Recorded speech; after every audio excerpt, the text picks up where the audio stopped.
Привет, Волгу! Сегодня наша последняя лекция по теме разработки сайтов на платформе 1С Bittrex управление сайтом. Сегодня мы с вами поговорим о таких крупных видах проектов, как личные кабинеты, и затронем тему, которая с этим непосредственно связана, это интеграция IT-систем. Давайте для начала разберемся в терминологии. Есть личный ЛК, это аббревиатура для личных кабинетов будет в презентации. Есть личные кабинеты, как просто раздел на каком-то сайте, например, интернет-магазине. И есть личные кабинеты, это прям целиком сайт из себя представляет личный кабинет. А личный кабинет, если это раздел на сайте, что он из себя обычно представляет? Это подмножество страниц, на которых выводится, допустим, список заказов, которые делал когда-либо пользователь. Это параметры его профиля, где можно поменять имейл, телефон, имя, фотографию загрузить. Раздел, где выводятся бонусы и персональные скидки, если мы говорим про интернет-магазин, где можно управлять своими рассылками, получать хотите, не хотите получать, все это делается там. А также там обычно можно управлять сохраненными адресами доставки, избранным. И эти личные кабинеты, в смысле разделы на сайте, делаются достаточно под копирку. То есть, если вы видели один личный кабинет в интернет-магазине, можно сказать, что вы видели там 99% всех остальных личных кабинетов. Не будет ничего сверхъестественного. В любом интернет-магазине есть этот раздел. Выглядит в Битриксе в типовом решении персональный раздел «Личный кабинет» вот следующим образом. Это 8 дочерних страниц и маленькое по ним оглавление. Думаю, вы представляете, как выглядят текущие заказы, история. Не будем туда проваливаться. Не так интересно. Мы будем все-таки говорить больше про тип сайта. Что это вообще такое? Это большой сайт, который обслуживает только пользователей, как правило, авторизованных. То есть, если интернет-магазином может пользоваться любой, а после оформления заказа у него появляется личный кабинет, то сайт личный кабинет в принципе недоступен, пока вы не пройдете, пока вы не зайдете на него. И даже, как правило, там регистрации нет. То есть, чтобы получить логин-пароль, нужно сделать некие манипуляции за пределами сайта. Кому-то написать, заключить какой-нибудь договор, подписать бумагу. Понятно, специфика бизнеса. Такие личные кабинеты нужны именно крупным бизнесам для взаимодействия с другими бизнесами. Так называемый сегмент B2B, business to business. А интернет-магазины, с которыми мы с вами работаем, это B2C, business to client, работа с конечными пользователями. И вот этот мир взаимодействия бизнесов, он совершенно другой. Ну, вот прям параллельный рукав вселенной. Там свои законы, свои нормы, э, и при этом всегда разные. То есть, если интернет-магазины все похожи один на другой, по большому счету, я говорю не про дизайн, а про функции. В любом можно сравнить товар, в любом можно избранное сделать, в любом можно посмотреть список заказов, отменить, если еще не поздно. Ну, как правило, везде это можно. А вот личные кабинеты для каждой конкретной компании, они могут достаточно сильно отличаться. Как правило, когда компания понимает, что ей нужен личный кабинет, она это формулирует как, знаете, нам нужен вот 1С, SAP, SharePoint, ну, много разных есть программ, которые обычно десктопные, тяжелые, и в которых не хочется пускать клиентов. Ну, самый, наверное, простой для понимания пример – это 1С. Там ведется все расчеты, допустим, компания-производитель производит какие-нибудь, ну, химию промышленную, бытовую. Вот, и у них есть куча дилеров. Дилеры могут узнать, сколько они закупили у этого производителя товаров, могут отчитаться о том, сколько они распродали, могут какую-нибудь бонусную программу, в бонусной программе от самого производителя как-то поучаствовать. В общем, такие задачи, они часто все-таки индивидуальные, поэтому вот я тут, наверное, раз 50 уже сказал, что это все индивидуально. Поэтому, если личный кабинет на сайте интернет-магазина – это задача типовая, то личный кабинет – это, ну, знаете, вот это архетип сайта, это просто рамки, в которых надо мыслить. А вот конкретный набор функций для каждого сайта личного кабинета – это уже индивидуально. Это уже хорошая, настоящая сложная работа, разработка.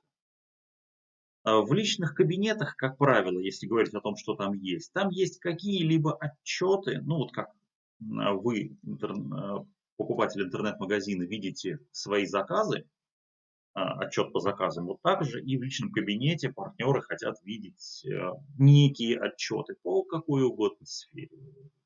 Знаете, этих отчетов в бизнесе очень много. Здесь же, как правило, ведется некий документооборот, то есть заменяются бесконечные цепочки имейлов, когда договор пересылает сначала одна компания другой, та его долго согласовывает, присылает свой вариант правок, они начинают их долго обсуждать, перекидывать версии документов. Вот личные кабинеты, как правило, заменяют эту неприятную последовательность. На сайте можно загружать документы, они тут же попадают в некую учетную систему бизнеса владельца этого сайта, и потом изменения могут обратно на сайт. В общем, такая вещь тоже, как правило, есть в личных кабинетах. Индивидуальная работа с партнером, ну, за счет того, что есть все остальное, плюс, как правило, там есть некий формат мессенджера. А, И да, личными кабинетами интересуются только такие крупные компании, которые понимают, что им это действительно нужно. Как правило, это достаточно крупные компании, в которых работает хотя бы 500 тысяч человек, и которые могут себе позволить там, некий расход на вот такую работу. До появления личных кабинетов, как правило, компании пользуются совокупностью нескольких разных IT-систем, то есть это почта, это какие-нибудь созвоны по телефону, по скайпу, телефония, может быть личные какие-то визиты, ну или какие-нибудь не подходящие для этого системы. Пример, как выглядит личный кабинет, у вас сейчас на экране. Это один из кабинетов, который разработала наша компания. Э, Не могу прокомментировать, что это, где это, откуда. На сайте у нас все это можете посмотреть, если интересно. В общем, суть — это сайт, в котором практически на каждой странице видна вот такая вот таблица с разными фильтрами, сортировками, группировками и пресетами для фильтрации. Все эти данные можно оттуда выгружать как Excel, пересылать себе на e-mail. В общем, вот так и выглядит работа пользователя на этом сайте. Зайти в какой-нибудь раздел, что-нибудь пофильтровать, что-нибудь посмотреть, посчитать, выгрузить. Все, больше ничего и не требуется, как правило, от такого сайта. А, Одна из основных тем, которую нужно знать разработчику для участия в таком проекте, как личный кабинет, это хорошо понимать, как устроена интеграция, как вообще происходит интеграция различных IT-систем, не только в вебе, но все-таки будем говорить в большей степени про веб и про Bittrex. Интеграция — то же самое, что обмен данными. Обмен, как правило, между двумя системами. Если нужно обмениваться данными между тремя системами, то просто нужно сделать 2 или 3 обмена. Не надо обменивать данные между тремя системами.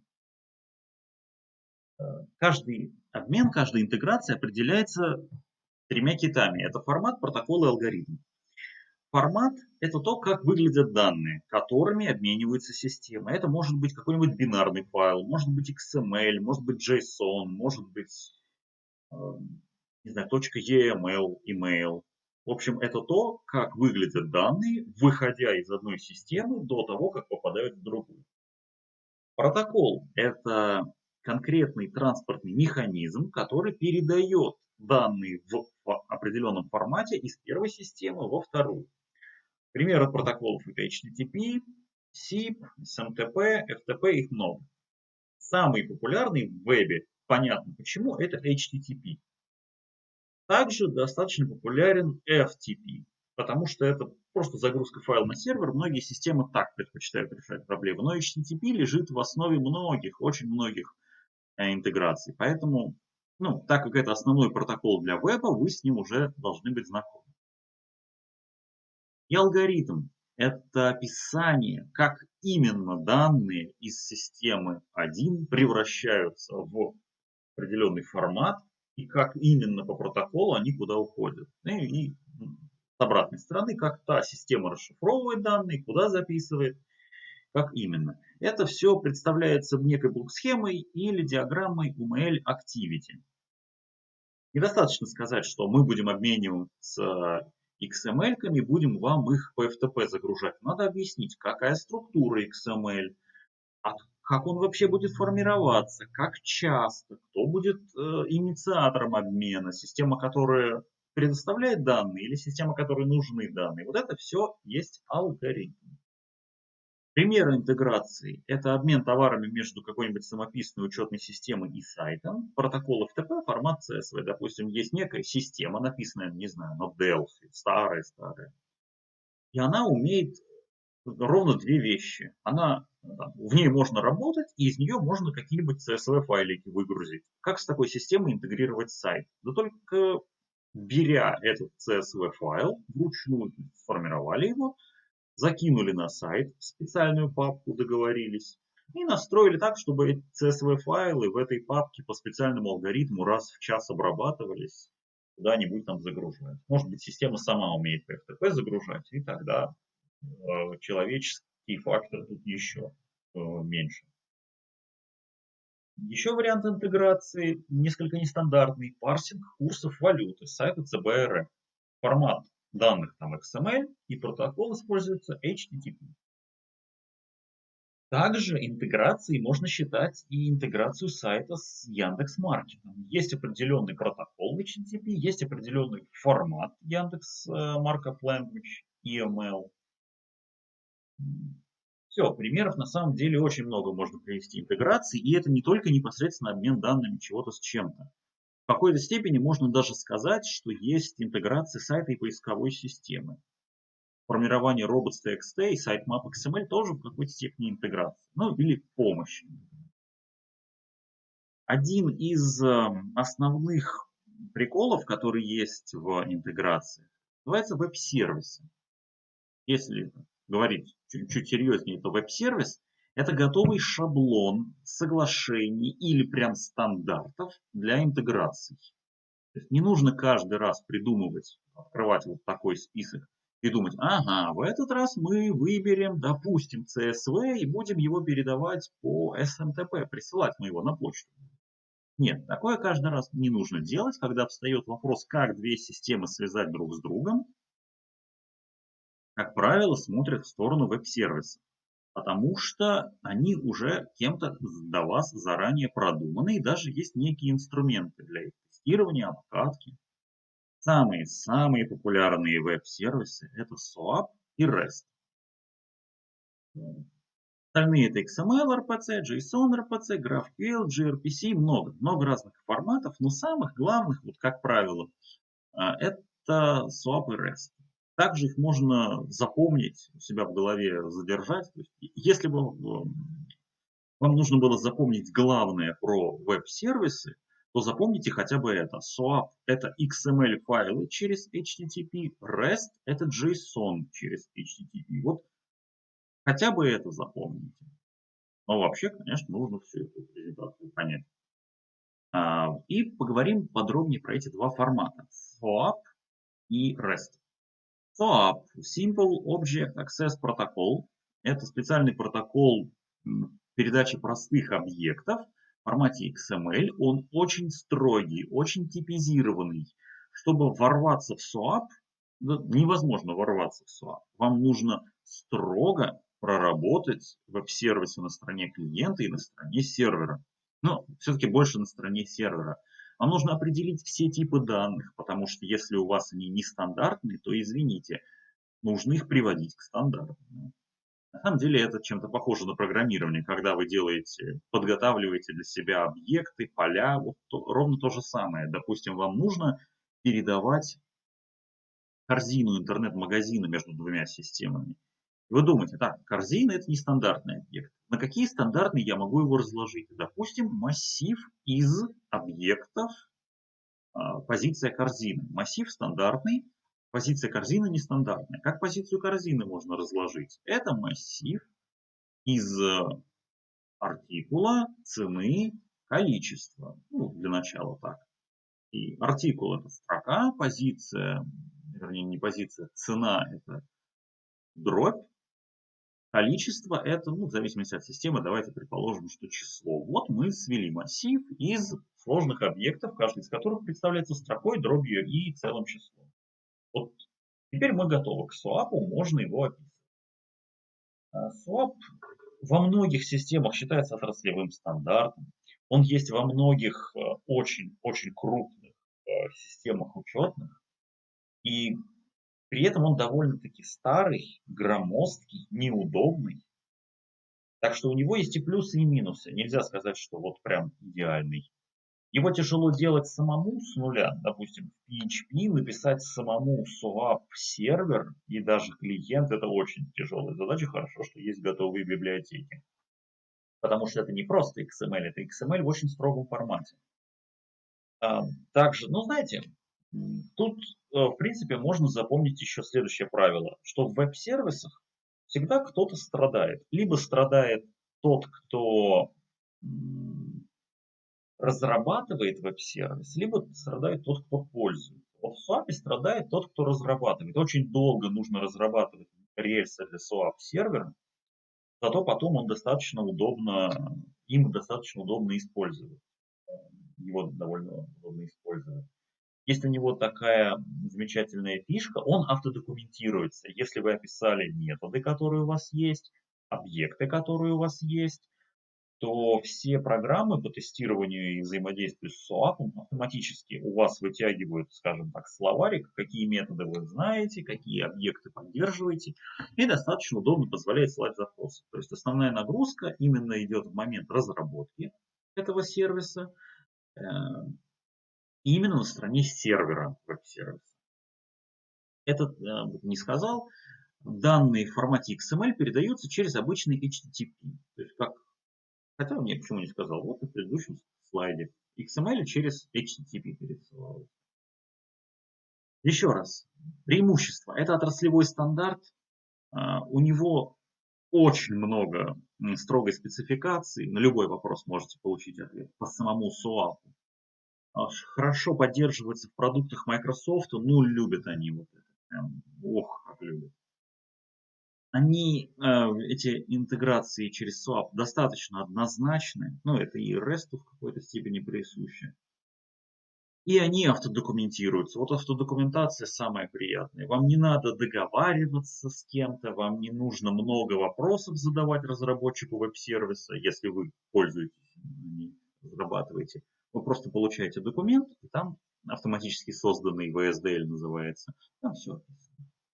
Недостатком относится сложность реализации и формат XML все-таки тут есть, его не очень просто бывает разобрать, особенно если XML большой. Ну, веб-сервисов они обычно не очень большие, но бывает.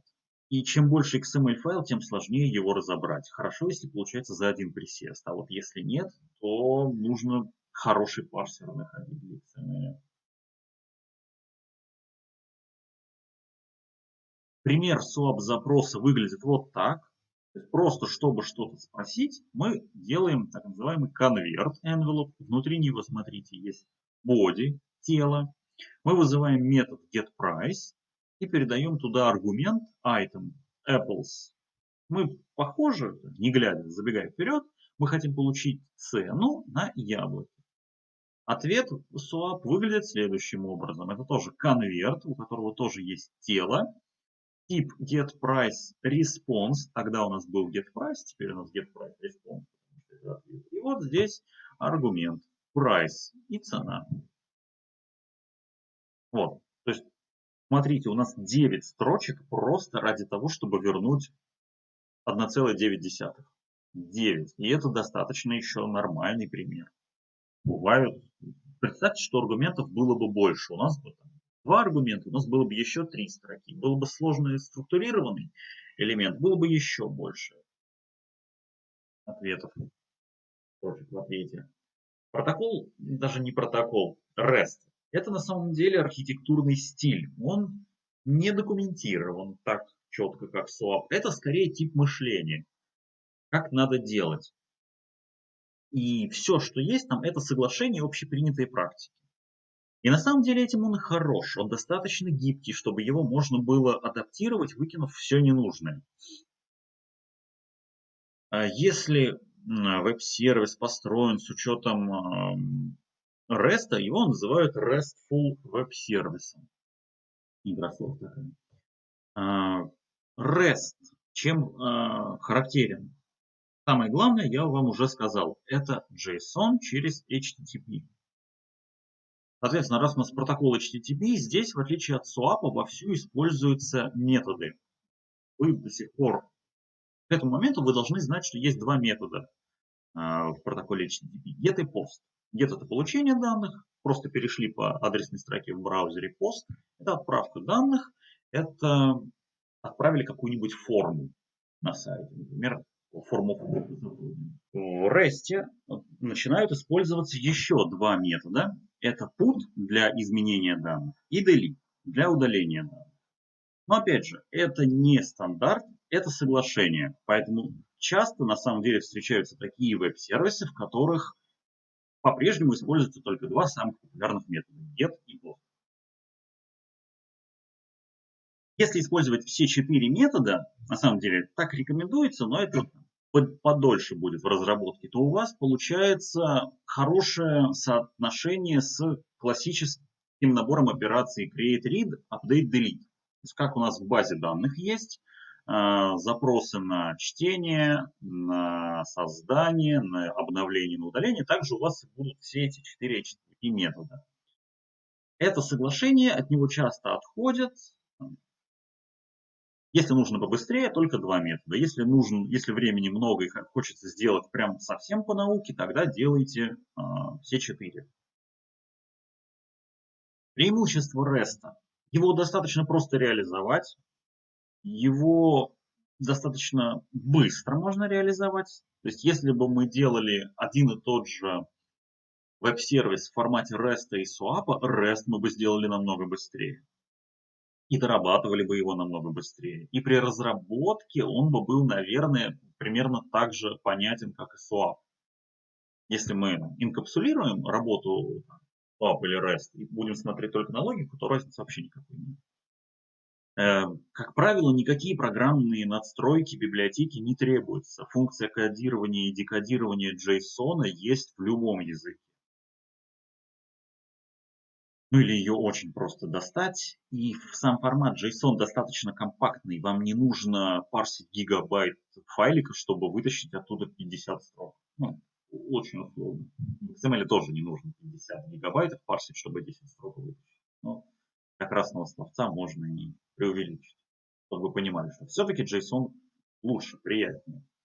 Недостатки REST. Вот у него отсутствует спецификация вообще, и, соответственно, в каждом проекте нужно описывать веб-сервисы заново, проговаривать каждую буковку. Название методов, метод HTTP, аргументы, ответ, статусы, какие могут прийти. Веб-сервисы на REST часто смотрят на статус ответа. 200 – все хорошо. 200 какой там, 4, по-моему, значит, запрос принят. Вот вам номер, зайдите позже, узнаете, как там обработано. Ну или какая-нибудь дополнительная информация об ошибках расширенная. В SOAP, кстати, есть встроенный механизм ошибок. Если что-то пошло не так, есть формат XML, который описывает ошибку. В REST, если ошибка во входных данных, то как договоритесь с пользователями. Ну и без спецификации бывает очень сложно разобраться в REST. Как правило, у него по SOAP есть VSDL. Там вы точно знаете, какие типы данных нужно передавать в какой метод, какие типы данных возвращают методы. В REST очень часто вам приходится догадываться, если нет спецификации. Пример REST запроса. На самом деле это обычный пост запрос. Пример ответа в REST это JSON с определенным перечнем данных. А раз уж мы говорим про большие серьезные веб-проекты, то не грех поговорить и о том, как правильно делать их архитектуру. На самом деле каждая тема, о которой я сегодня говорю, освещена у нас на сайте и в отдельных статьях. Ссылки на все статьи в конце презентации я приведу. Как правило, мы с вами до сих пор, как же жалко, что я вот не вижу вас. Очень бы хотелось, конечно, сейчас лично пообщаться, но удаленный режим, вирус, все дела. Сайт. До сих пор мы с вами говорили про сайт как про нечто такое не то что монолитные, но обособленные. Вот есть сайт, на нем можно что-то там в инфоблоке заполнять, а можно выводить данные пользователям. Академию вы проходили, то же самое у вас впечатление. На самом деле сайт, как правило, это всего лишь вершина айсберга. За ним скрываются очень-очень мощные вычислительные возможности других систем. Опять же, сами понимаете, если это сайт, блог какого-нибудь, не знаю, художника, где он выкладывает свои наброски, это сайт, это один сайт. Если мы говорим про ozon.ru, то это совершенно другого калибра проект. И это уже не просто сайт где-то в интернете. Это вот как раз вершина айсберга. Наверняка он интегрирован с различными самописными или стандартными учетными системами, которые помогают ему эффективно справляться с заказами, отвечать на вопросы, пополнять ассортимент, держать данные актуальными, интегрироваться со всем на свете и при этом не падать, когда на него заходят десятки тысяч пользователей в день. При разработке сайтов с нуля об этом нужно думать. Если мы сразу знаем, что сайт будет взаимодействовать и все данные брать с какой-нибудь учетной системой, как правило, в случае с интернет-магазином, это учетная система 1С управления торговлей. Она знает всю базу товаров, там есть картинки, свойства, все-все-все. И в эту 1С выгружает товары на сайте они не редактируются, они лежат в инфоблоках, можно их поредактировать, но никто этим не занимается, все в 1С. И заказы. Как только заказ оформлен на сайте, он уходит в 1С, там обрабатывается, и все изменения оттуда приходят на сайт. Часто встает проблема при разработке серьезных таких систем, это на кого помещать некие вычисления. Ну, допустим, у нас оптовый интернет-магазин, где у каждого покупателя есть некий бонусный счет. И бонусы вычисляются по большим сложным формулам от количества продаж в этом квартале зависят, в прошлом квартале. И каждый день обновляться должны, и в течение дня еще могут обновляться. Вопрос, такие вычисления где нужно делать? На сайте, когда человек заходит? Или в учетной системе и периодически отгружать на сайт? Или как вообще в такой системе быть? Ответ, как правило, следующий. Сайт – это красивая обложка, как я уже сказал, вершина айсберга. Он должен быстро показывать готовые данные. Вот в этом сайты в принципе хороши. Во всем остальном, то есть быстро показывать данные, которых нет, или рассчитывать, он будет плох в разной степени. Хорош только в одном – красиво выглядеть и отвечать быстро на готовые вопросы. Учетная система предназначена для другого. Отвечать, пусть и не очень быстро, на точечные запросы, тяжелые пускай. Сайт все-таки для масс. Учетные системы, в которых сидят управляющие, сотрудники компании, она не должна быть такой быстрой. Соответственно, получается, учетная система у нас может все посчитать, но медленно и для нескольких людей. Сайт может быстро показывать данные, но будет считать еще медленнее. И в такой дилемме, кого нагрузить, как правило, решает нагрузить кого-нибудь третьего, как и в жизни. Такие вещи называются middleware, промежуточное ПО. Это некий новый софт, не сайт и не учетная система, который берет на себя все тяжелые вычисления. Допустим, в нашем примере с бонусами, это некая самописная программа на достаточно быстром языке, допустим, Java. Java иногда даже быстрее, чем C работает, как ни странно. Не мог поверить, когда это узнал.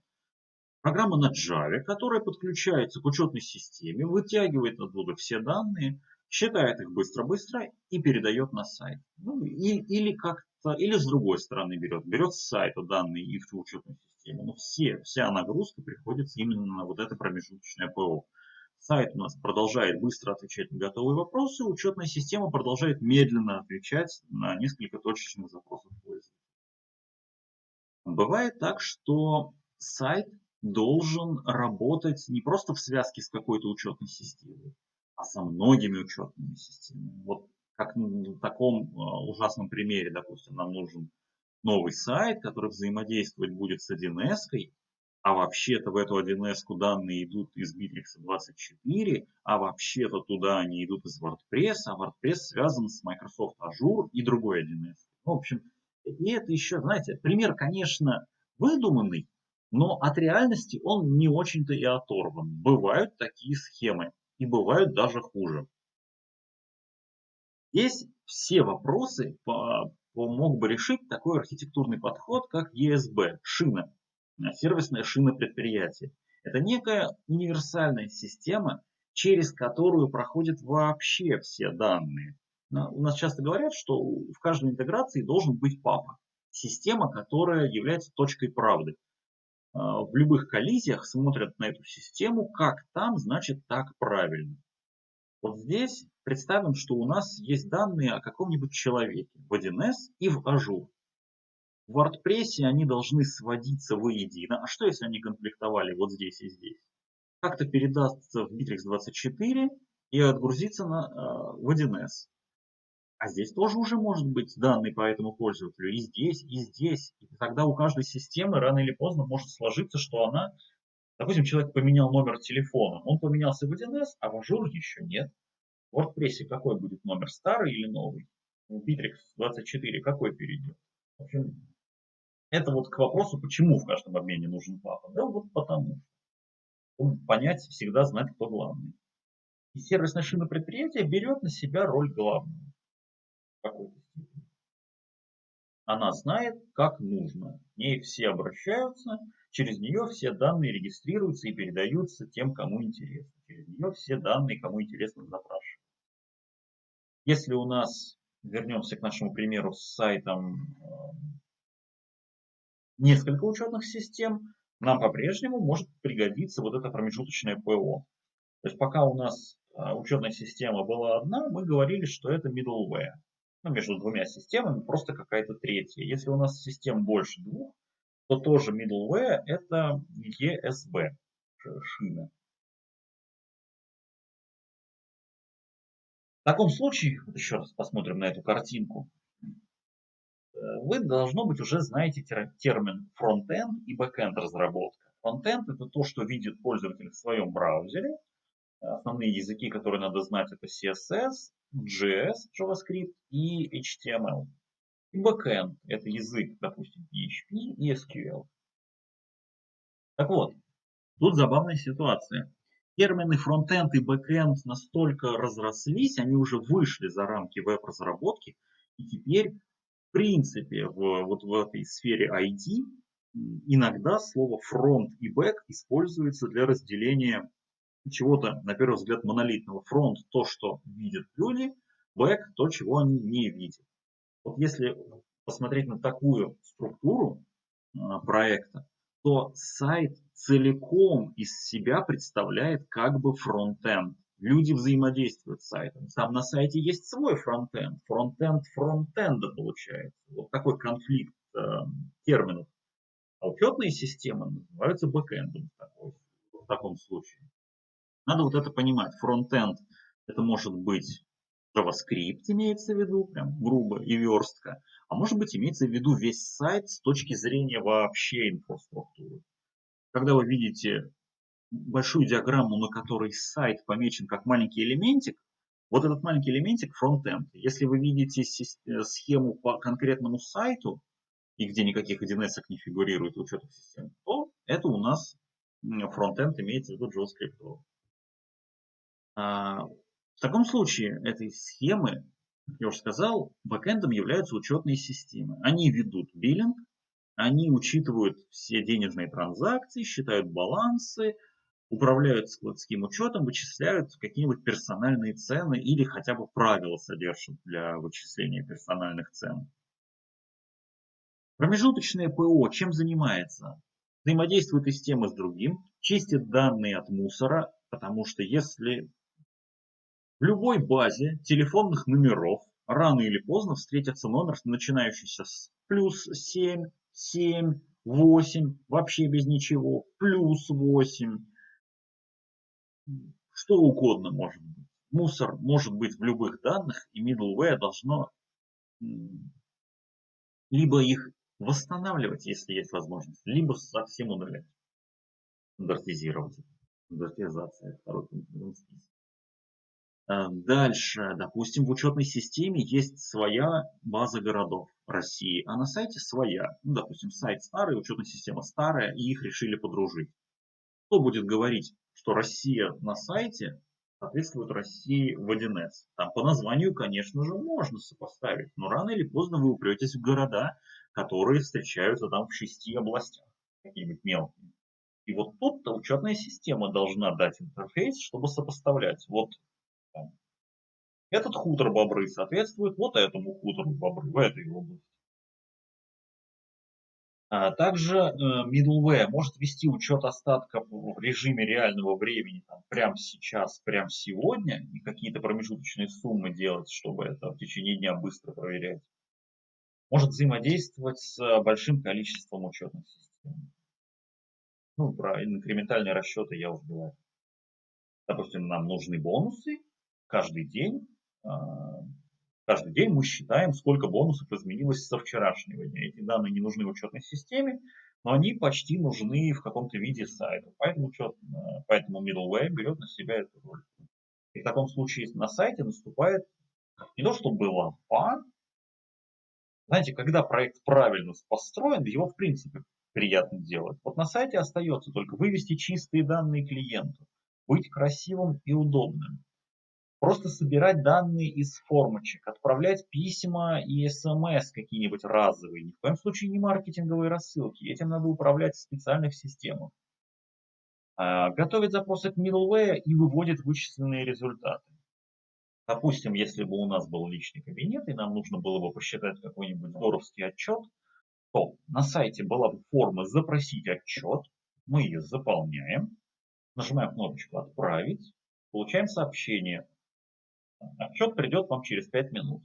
Сайт в это время ставит задание middleware его долго, упорно считает, но быстрее, чем это делал бы сайт, на который заходят еще и другие пользователи, и тоже эти задания делают. И потом готовый файл присылает на сайт. То есть за одним PDF-файлом может скрываться 3 минуты тяжелых вычислений. Ну, 3, не очень реально. Даже 10 секунд тяжелых вычислений уже заметно, особенно если сайт массовый. Ну, там много партнеров. Все эти вычисления делает middleware, сайт не тормозит, он просто говорит, подождите 5 минут. Через 5 минут или даже быстрее файл приходит на сайт, и мы уведомляем пользователя, ваш отчет готов. Или даже на почту мы высылаем. Или даже смс делаем. Вариантов много. Но мы сами ничего не считаем. Оставляем все самое сложное на тех, кто рожден, чтобы делать сложные вычисления. Как-то мы быстро закончили. Это полезные ссылки по теме лекции. Почитайте, кому нам интересно. Тут, в принципе, название статей соответствует сегодняшним темам. Полезные ссылки на Bittrex не забывайте. Несколько пояснений по поводу итоговой работы. Я получил несколько жалобных писем, что у вас тяжелый семестр, что у вас тяжелый удаленный режим работы, что у вас жизнь вообще тяжелая, и нет никакой возможности сдать этот предмет на высокий балл. Теперь эта возможность у вас есть, но не на высший балл, потому что все-таки надо быть честными по отношению к тем, кто действительно вовремя все задания выполнял. Нельзя получить 100 баллов, если вы еще ни одной лабораторной не сделали. Потому что 100 баллов это бы значило, что вы все сделали правильно. Смотрите, какая математика. А итоговая работа, ваш собственный веб-проект, теперь оценивается в 80 баллов. То есть для тех, кто лабораторный сдавал, это шанс добрать, не вовремя, не совсем, добрать все-таки 100. Для тех, кто лабораторный вообще не делал, это шанс хоть с чем-то уйти в этом семестре. Срок сдачи Ученые на этот счет расходятся во мнениях. Кто-то говорит, что 10 последнее число, кто-то, что 22. Давайте сдвинем текущий дедлайн, сегодня как раз был дедлайн 10, на одну неделю. 17 числа вы должны прислать мне ваши проекты. И я их по шкале от 0 до 80 оценю. И на основе этого будет ваша итоговая оценка. У кого были еще и лабораторные работы, можно, в принципе, прислать и их. Формулу вы все видели. Лабораторные оцениваются 5, 10, 15 баллов примерно. Кому-то можно, я не знаю, скорее всего, вы все броситесь делать итоговые работы. Тут дело ваше. Но лабораторные я тоже буду зачитывать.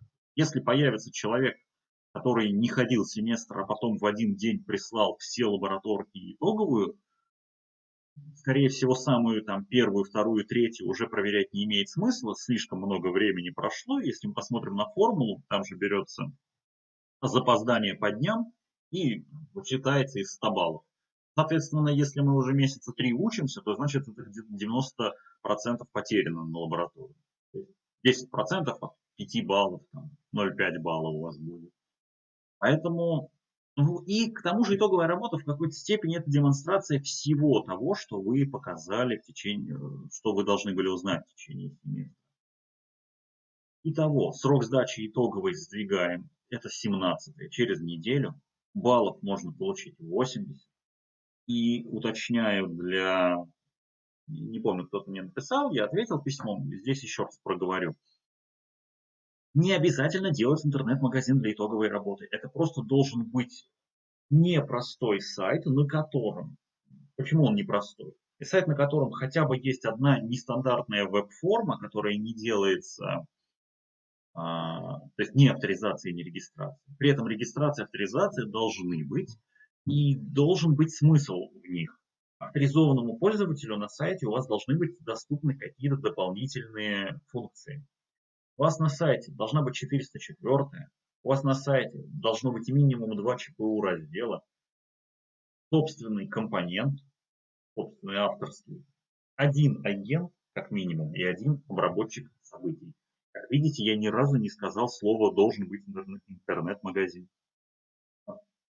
2 ЧПУ раздела, собственный компонент, нестандартная форма, регистрация, авторизация плюс дополнительные привилегии для авторизованного пользователя, агент-обработчик 404. На самом деле, с миру по нитке, из каждого урока Академии по чуть-чуть. Внешний вид сайта вы можете сделать сами с помощью библиотеки Bootstrap. Вы можете взять любой сайт вообще в интернете и попытаться его воссоздать на Bittrex, если сможете взять его верстку, почему бы нет, в учебных целях. Свой Google когда-то мне делали, интересно. В общем, так.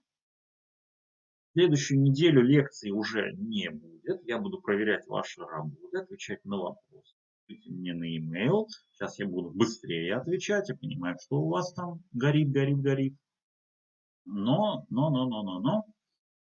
Это уже, подозреваю, последний раз. Больше мы переноситься с вами по срокам не сможем. Потому что, опять же, кто-то уверяет, что конец семестра все-таки 10 сегодня. Поэтому 17-го, что вы предоставите на проверку, то в семестре и получите. Очень, опять повторюсь, жалко, что у нас сейчас лекции удаленные, не личные. Очень бы хотелось посмотреть ваши умные глаза, поспрашивать, кому как курс прошелся, потому что это мы впервые, Интервол впервые учат Битриксу вот в таких масштабах. То есть до сих пор у нас это происходило как индивидуальное занятие со стажерами, которые к нам приходят, они проходят Академию Битрикса. Вот в таком формате для нас первый курс. Мы будем его, разумеется, продолжать, улучшать. Если у вас есть какие-то предложения, про что нужно больше говорить, про что нужно в принципе поговорить, о чем мы могли забыть, что надо, на ваш взгляд, выкинуть, вы их, пожалуйста, пишите. Будет очень интересно мне плану послушать, почитать, вернее. Ну и, конечно же, приходите на стажировку. Скоро лето, скоро у всех только отдых на уме, да, но вы можете дать старт своей карьере, выучиться чему-нибудь полезному. Полезного у нас в Интерволге очень много. Я надеюсь, что наша замечательная пандемия скоро закончится, и все начнут жить более или менее полноценной жизнью. Ну и, соответственно, и приходить на стажировку в офис тоже можно будет. Уже можно сейчас, ну, это детали. В общем, спасибо за внимание. Вы молодцы. Было очень приятно вам об Битриксе рассказывать. Вообще о нем приятно мне поговорить, с вами в особенности. Спасибо за внимание. Пока.